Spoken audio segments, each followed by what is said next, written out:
Hey guys, it's me again, and today I'm just going to speak a little bit more about the last 3 years and what led to me being elected into Parliament as a representative of Mkhonto weSizwe, as a revolutionary of trying to bring about change, a sustainable, godly change, and not just change that is temporary, it's going to enrich a few people, but it's actually going to be significant change. It's going to finish what we started in terms of bringing this country to a place of peaceful reconciliation and healing and unity. But it has to start by rectifying the main problems, and the main problem is land. Land and the recognition of the Khoi and San people, and recognition of all Aboriginal people, and the right that we have all belong here and we all need to share. Even though we are the first regional Aboriginal First Nation people, we are here to share. We haven't been getting anything, but right now the law is on our side. Internationally, we have the United Nations Declaration of the Rights of Indigenous People. We have the SDGs, the 2030 SDGs, which is going to come about now. There's the IOL, there's the Traditional Khoi San Leaders Act number 3 of 2019. All of these legislation is being implemented right now. Whether people in South Africa know it, recognize it, think about it, or care about it, it's going to impact your life dramatically in the next 3 years. So I've been working on this for 5 years already, and what led to me being here is the fact that I wrote a plan. I did the research, I looked at the Khoi and San, I looked at my experience and my knowledge as a member of Parliament, heading up things like the International Relations for the Black Business Council of South Africa. I was chairperson of the Russia South Africa Business Council for a long time. I was doing a lot of different things. I was part of fighting for the freedom of our people in the short-term insurance industry, in the mining industry, in the energy sector, to bring about change and transformation, bring SMMEs, black, colored, Indian, or even small white businesses into the procurement value chain to create more jobs, to create a bigger basket, a bigger cake for all of us. Because we're all fighting about the same small cake, but we need to grow the cake in order to grow the economy, to grow a better future for all of us. We've got graduates that have degrees that don't have jobs. Never mind those who are unemployed. Our young people have no future if we continue on this track. There is a way for us to change it, and I've designed a plan which I've worked on for many years, which I presented, which is called the Douglas Porphyry Plan.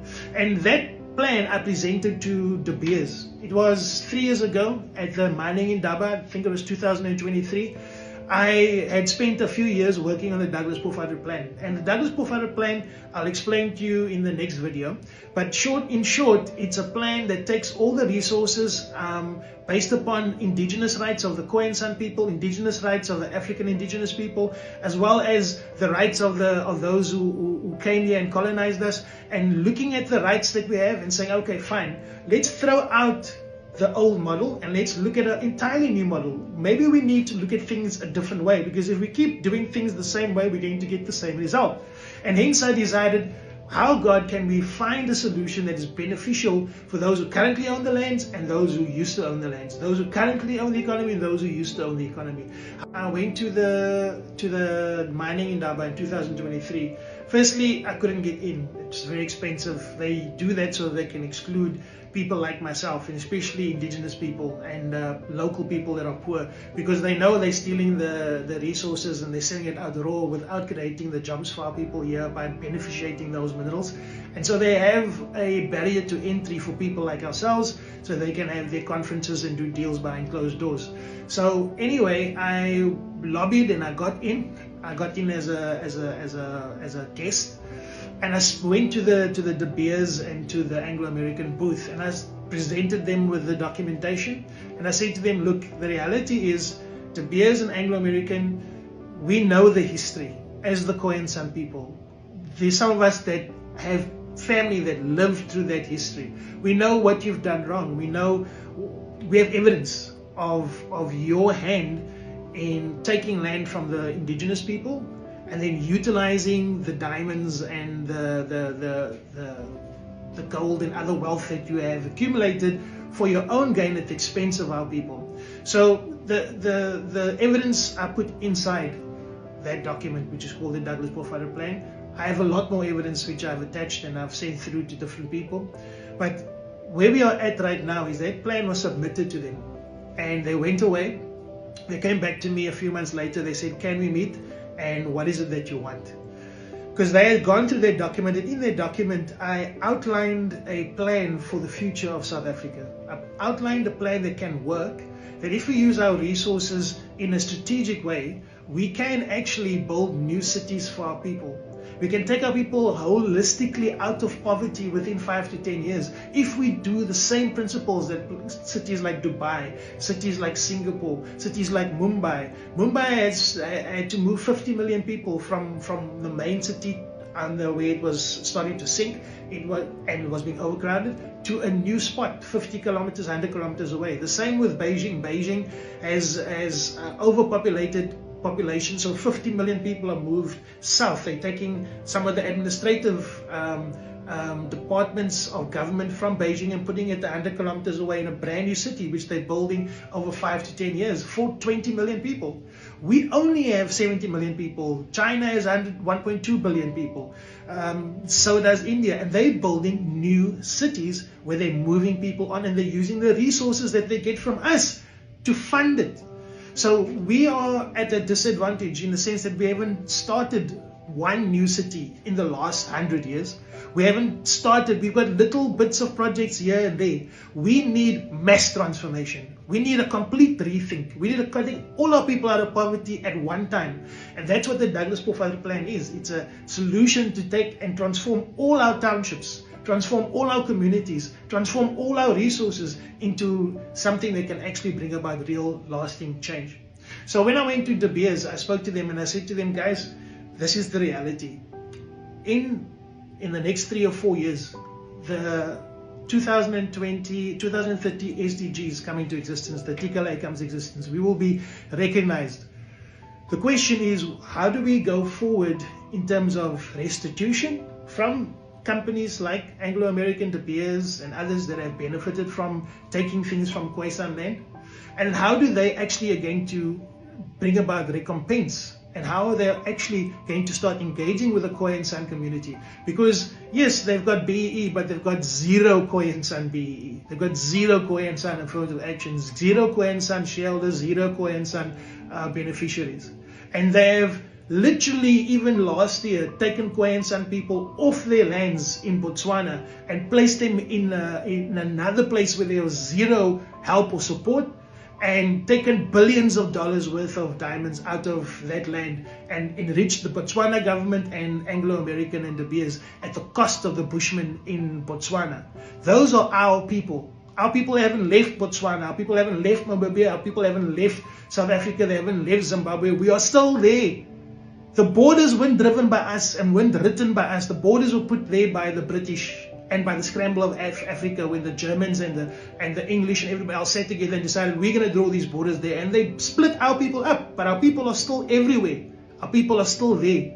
And they moved our people in Botswana to take the diamonds from them. This has been happening for hundreds of years, and we're going to stop it this year. We're going to claim it back, and we're going to stand up as a nation together as the Khoi and San and say enough is enough.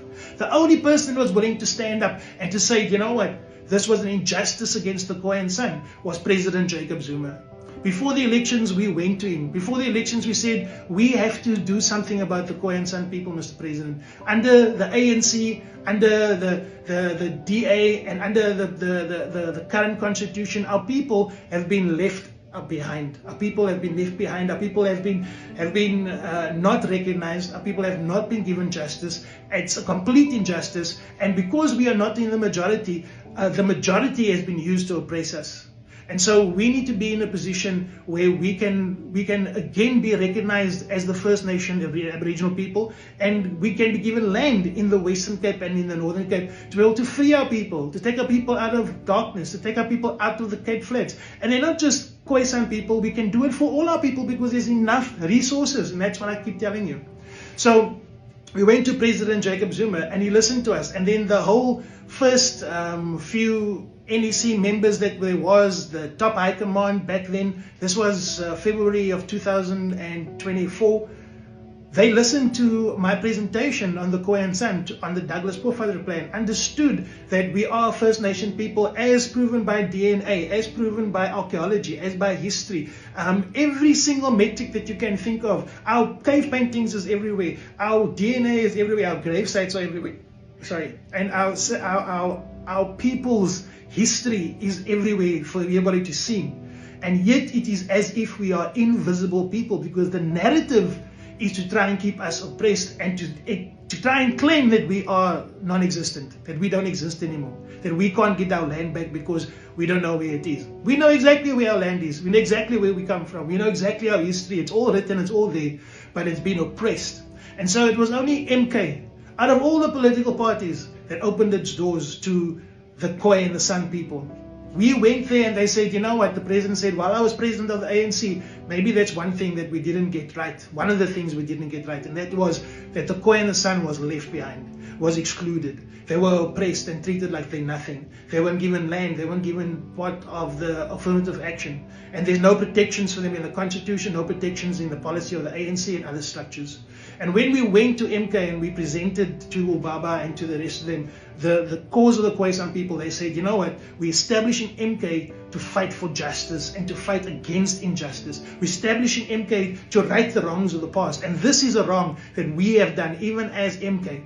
And the president said it was wrong, and he said he will correct it and he will rectify it, and he will make sure that we have representation in the next government. And that's why when the opportunity came for us, as we started to work on MK together, we campaigned and we worked with the president, and we went out and we started working for our people to tell them, let's stand together to get the land back, to free our people from poverty, and to ensure that no one is left behind. Whether you're white people, black people, colored people, Indian people, Khoisan people, we can all have a place here in South Africa if we work together. But we can't let things go on the way they have in the past. We have to have a confident and strong leadership, and then we have to have a vision towards we are working towards corporately that encompasses everything, that doesn't just benefit the elite, the black and white elite in this country, but benefits all of us.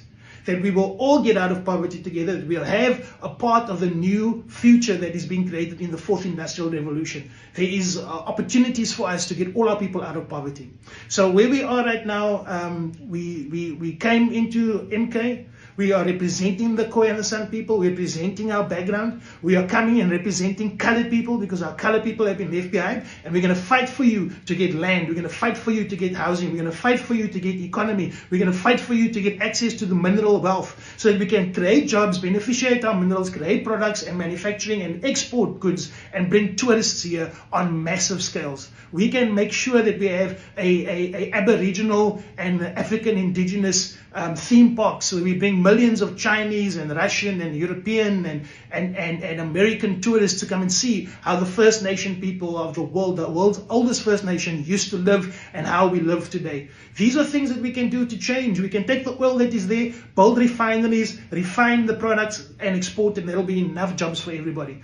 So there are many reasons why I'm here, and I'm going to continue to go through those reasons with you. But I pray that you'll understand that we are not here to hurt South Africa. We're not here to divide South Africa. We are here to bring South Africa together. And you don't have to fear us. You can see by my past, I was a pastor, I was a member of parliament for the ACDP, I worked with white people, black people, colored people, Indian people. Ek het saam met almal gewerk van north, south, east to west. I worked with people from China, people from Russia, people from Europe, from the UK, from America. I've worked with people from all over. You can ask any of them if there's a racist bone in my body. There isn't. Why? Because my heart is surrendered to the Lord Jesus Christ. I am dead to self. It's no longer I that liveth, but Christ that liveth in me. And my desire is to bring people together. And that is what MK is about. And even within MK, I want to encourage you, come to MK. Come and influence this place. You know, you can't just, if you leave someone else to influence a thing, it's gonna go in that person's direction.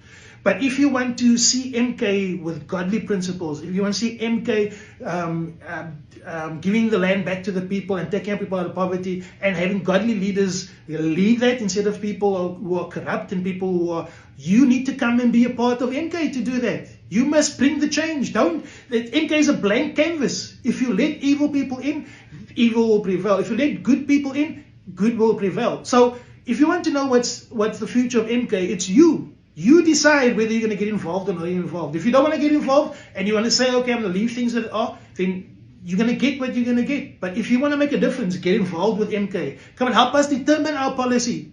Come and help us determine the direction the party goes in and the future government goes in by getting involved. If you don't get involved, then you're basically surrendering yourself to say, oh, okay, there's niks wat ons kan maak hier. That's why we as colored people in the majority in the Western Cape, and we still get nothing, because we can never stand together around one vision to set our people free from poverty. And that's what MK is presenting in the Western Cape. We're saying, come on, join us. If you want to see change, you want to see difference, let's fight for each other. Let's fight for our people. Let's stand together. White, black, colored, Indian, Cape Townians, average, normal people. Stand with me as an average Cape Townian born here fighting for his people. Let's work together. Let's resolve the land thing. Let's resolve the mineral thing. Let's resolve the poverty thing. And then let's get on with life. Because we can. It's not impossible. And it's possible in our lifetime because everybody else is doing it but us. And we have the most wealth, the most natural beauty. We have the best places here in the Western Cape and the Cape Town. But we can't keep leaving a large portion of our people in abject poverty where they're starving and living in shacks and having it burnt down and having no jobs.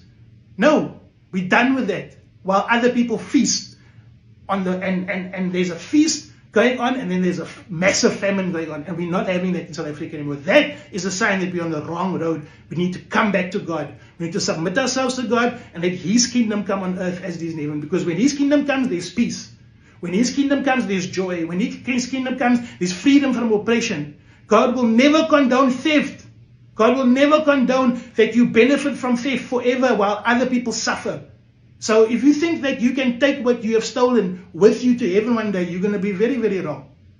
So I'm asking everybody together, whether you're a landowner, whether you're a politician, whether you're a Christian, whether you're just a normal person, join us in MK, get involved. Come and help us talk about policies that really matter. Because everybody else, the DA, the PA, they're all keeping status quo. They're all, even the ANC, they want to keep things the way they are. They've done with the revolution of changing our lives. They've done with the words of encouragement and of unity and peace. They only want to benefit themselves.